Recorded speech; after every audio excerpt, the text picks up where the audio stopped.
It's been a few days now since the now infamous video was uploaded to YouTube by Mr. Zawada, who joins us tonight. So let's start by talking about Uber. Channel 4 reported earlier today that they're not letting you drive anymore. Is that true? And why is this? That is correct.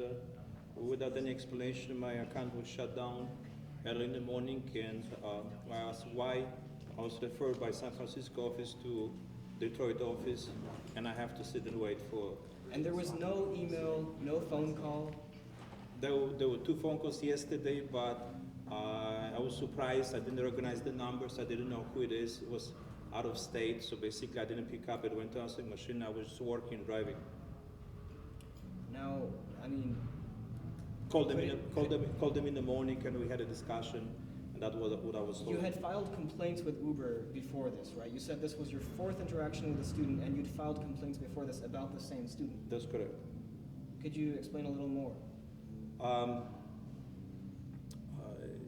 One was in November, one was in December, and 2 in March. So there was this particular incident where your windshield was shattered by this student. No, I cannot say it, but this student, what happened is that I went to pick up a group of people from Hill location. They tried to overload the car. They got upset that I didn't take extra people. That person left. I drove on Hill. I turned the corner on State going by the law school. People ran from behind the building, started throwing snowballs into the windshield. I pulled over. I parked and I ran after them. I came back, and the people in the back were just basically giggling and having a good time. So to point and say 100% I cannot, but I believe this was again another issue to get even with me and cause me trouble. Look, we have to be honest here about the accusations of anti-Semitism against you. There have been multiple people on YouTube and in an email actually to the review that have accused you of anti-Semitism, of such horrendous things as calling Jews kikes and saying that they are the dirt of the earth. What do you say to all this? You can say anything and everything. It's their word against yours. Of course it is. You can say whatever you want. You have equipment that you can record, like I was able to quickly double click and record that video. You can record me and submit all the information if I said something. Okay? I didn't say anything like that, so they can take lie detector test and we'll see where is the truth. You said you went to the Jewish Community Center to find out who he was. How did you know he was Jewish? You just knew his name was Jake. On the 3rd incident, when they got in the car, the guy who is in the video, he was sitting in the front seat. I told him, I will not take you anymore. We had an issue in November. I wrote about you to Uber. Then you guys need to leave. I won't take you anywhere. So the verbal abuse started. The guy on the right in the back seat said, "Did you say something bad about Jewish people?"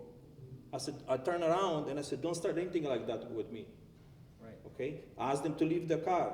They're making the comments when I said, "Don't make false accusations because you are recorded." So he stopped. And again, the onslaught of all the insults and all that, the demeaning words. Do you have to deal with this much? I mean, is this a regular occurrence in Ann Arbor? Those who were extreme, in general, when they party Thursday on the weekends, of course, they get intoxicated. People have fun. I understand that, but there's a certain limit that you have to keep your class and dignity. Right. And they try to overload the car. I have to talk to them. I have to argue with them. That I have to tell them to leave the car, which kind of kills my business and kills my profit. My personal opinion is that this young man needs some help. In my personal opinion, needs some help, needs some psychological help. You know, his life is on a very bad path right now. You've ended him, basically. There's a website attacking him right now. It's called jakecroman.com. There's news outlets bringing in his father. Do you feel sorry for him? I mean, do I feel sorry? I was shocked. I was kind of paralyzed on this last incident, and now I have to deal with those accusations with false, which kind of I lost the respect for him. I lost respect for his family. I lost the respect for him and his friends, everybody around it. That there is no accountability for his action. They are trying to turn the table on me, accuse me of things which I didn't say. What do you tell people in Ann Arbor who say, students in Ann Arbor who say, no, this will hurt the reputation of the university. This will hurt the reputation of Greek life. If we out his name. With my favorite saying, you have three things. You have symptoms, you have a disease, and you have a cancer. Make sure that you cure symptoms before you have cancer. I asked Uber 2 or 3 months ago, send me the money so I can put a high-tech camera so I have a proof, black and white, what's happening in my car. So if somebody comes over and accuses me of something, you have everything. Okay? And I believe for this whole situation, it's Uber responsible for that, because if they allow me to have that camera, I will have all the proof, what I said, what they said. Now, you know it's illegal to record someone in Michigan without their permission. Could this have been the reason why Uber decided to disallow you from riding? It is possible, because a week ago I went and I got a camera and I put it in the car just to protect myself, so I won't run into people who are his friends who are trying to get me in more trouble. That was my intention. It's not my intention to invade anybody's privacy, just to protect myself. And I had a discussion today in the morning with the Uber guy from San Francisco, and basically he said no.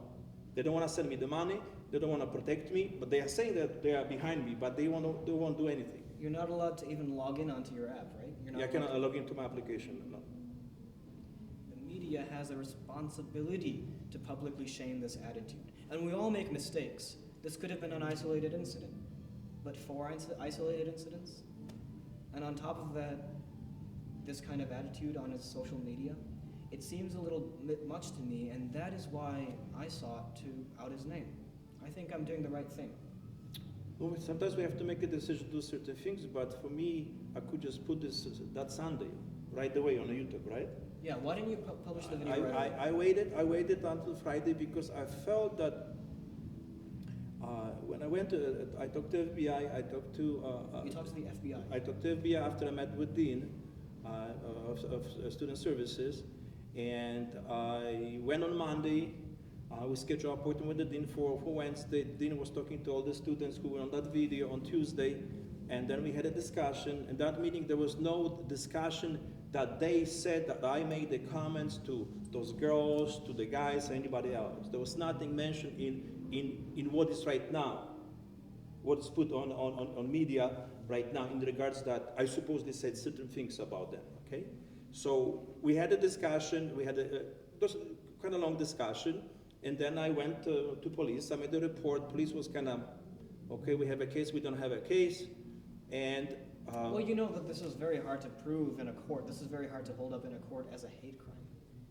Listen, he's not going to be legally punished. That's okay, that's fine, but people see it, and maybe he can just have a little bit of remorse and go say, okay, yeah. I'll go get some help. I met the Dean on Wednesday. I waited until Friday. Nobody called me. I had no follow-up call. Nobody. Then I decided I feel like I'm being kind of neglected, so I just went and put this on YouTube, and I didn't even know that it would go that crazy. Right. I mean, how are you doing? You've had to deal with a lot. You've had to deal with losing your job. Listen, it is what it is. It's not the end of the world. I think, I'll bounce back from this one, and the time will show, I guess. You cannot really, what else can I? What motivates you? What motivates me? Is it the immigrant ethic? You're from Poland, you've been in this country for... Close to 30 years. Close to 30 years. Yes. Everybody has strong sides and certain weaknesses, and what motivates me? Bright people, good people. Just, I really appreciate the support that I receive on that YouTube site.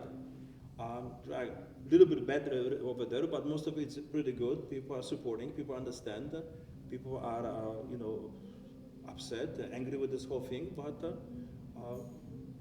you just have to deal with it. What time will show.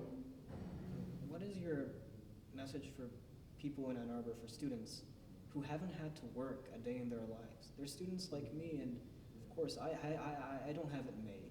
I'll have to work, but I feel spoiled. I'm happy for them. I'm happy for them. Are you happy for them? Yeah, I'm happy for them. Do you feel bitter sometimes? No. Jake in the video is saying, I spend the most money around here. There's one of me and there's 50 of you. That's okay. You know how they say, you cannot take that money to your grave, so spend it. Yeah? Spend it, okay? But if you had all the money in the world, how'd you spend it? If I had a little bit of money, I'll buy a beautiful sailboat that will sail around the world. Yeah? Yeah. I think I'd do something of the same sort. Yeah. Eat fish. Yeah. the thing is like this, that if you have it, you're lucky. If you don't have it, but again, like this, money doesn't give you happiness. Okay? And the thing is that basically, rich, average, poor, just teach those kids some respect.